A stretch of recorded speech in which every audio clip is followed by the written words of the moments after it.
നൃത്തത്തിന് പശ്ചാത്തലമൊരുക്കുന്ന താളമേളങ്ങളോ ഗാനങ്ങളോ കേൾക്കാതെ, എന്തിന് കാലിലെ ചിലങ്കയുടെ ശബ്ദം പോലും അറിയാതെ ജാൻവി നൃത്തമാടുകയാണ്.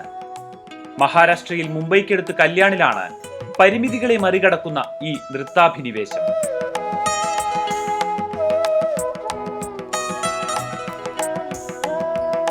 തീസ്ഗാവിലെ ചേരിയിൽ താമസിക്കുന്ന ജാൻവിക്ക് ജനനം മുതൽ കേൾവിശക്തി ഉണ്ടായിരുന്നില്ല. സംസാരിക്കാനും കഴിയില്ല. ടിവിയിൽ നൃത്തരംഗങ്ങൾ കാണുമ്പോൾ ഒപ്പം ചുവടുവെക്കുന്നത് കണ്ടാണ് ജാൻവിയുടെ നൃത്തത്തിലെ അഭിരുചി മാതാപിതാക്കൾ തിരിച്ചറിഞ്ഞത്.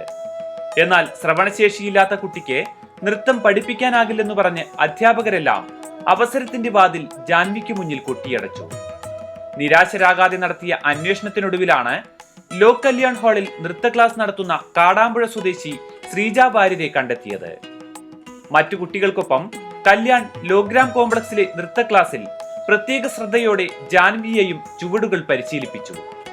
ചുണ്ടനക്കവും പൊട്ടുമ്പോൾ കയ്യിന്റെ ചലനവും നോക്കി മറ്റു കുട്ടികളെ പോലെ തന്നെ ജാൻവിയും ഭരതനാട്യത്തിന്റെ ചുവടുകൾ മനഃപ്പാടമാക്കുകയായിരുന്നു. സാധാരണ കുട്ടികളെക്കാൾ അധികം അവൾക്ക് താല്പര്യം മാത്രമല്ല, അവൾ ഇന്ന് എടുത്തു കൊടുത്തു കഴിഞ്ഞാൽ നാളേക്ക് ആ സാധനം വൃത്തിയായിട്ട് ഏറ്റവും പെർഫെക്റ്റ് ആയിട്ട് പഠിച്ച് പ്രാക്ടീസ് ചെയ്ത് വരുന്നൊരു കുട്ടിയാണ്. സ്കൂളിൽ പോകുന്നേക്കാളും അധികം അവൾ പേരൻസ് പറയും ഡാൻസ് ക്ലാസ് വരാനാണ് അവൾക്ക് താല്പര്യം. വന്നാലും അതെ, കുട്ടികളെ കൂടെ മിങ്കിൾ ചെയ്യാനും അവർ പഠിപ്പിക്കുന്ന പാഠങ്ങൾ വളരെ ശ്രദ്ധിച്ച് കേട്ട് സംശയങ്ങൾ വന്ന് അവളുടെ ഭാഷയിൽ അവൾ ചോദിച്ച് മനസ്സിലാക്കിയെടുക്കും. എന്താണ്, എങ്ങനെയാണ് സംശയമുള്ളത്, അതെന്താണ്, എങ്ങനെ കറക്റ്റ് ചെയ്യണം, എങ്ങനെ പഠിച്ചെടുക്കണം എന്നുള്ളത് അവൾക്ക് പറ്റുന്ന രീതിയിൽ അവൾ ചോദിച്ച് മനസ്സിലാക്കി പോവാറുണ്ട്. ഇതിനകം പല വേദികളിലും സഹനർത്തകർക്കൊപ്പം ജാൻവി ഭരതനാട്യം അവതരിപ്പിച്ചു കഴിഞ്ഞു. ഡോംബുവിലി തിലക് വിദ്യാഭവൻ സ്കൂളിലെ 3ാം ക്ലാസ് വിദ്യാർത്ഥിനിയായ ജാൻവിയെ വലിയ നർത്തകിയാക്കണമെന്നാണ് തൊഴിലാളിയായ അച്ഛൻ നാഗേഷ് പരബിന്റെ ആഗ്രഹം.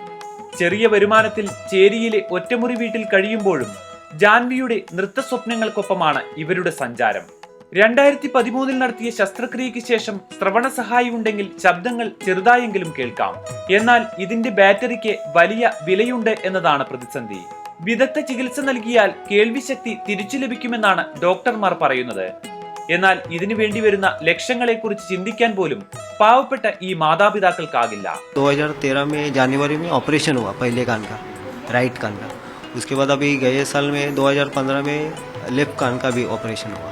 लेकिन उसके पहले उसको टीचर ने चालू किया था, मतलब 2 कानों से जब डेफ थी तभी उसको ये चालू किया था सिखाने को. तो अभी उसको ऑपरेशन के बाद तो बहुत फर्क पड़ा. ഈ കൊച്ചുമിടുക്കിയെ നൃത്തത്തിനൊപ്പം ശബ്ദത്തിന്റെയും ലോകത്തേക്ക് തിരിച്ചെത്തിക്കാം, നല്ല മനസ്സുകളുടെ സഹായമുണ്ടെങ്കിൽ.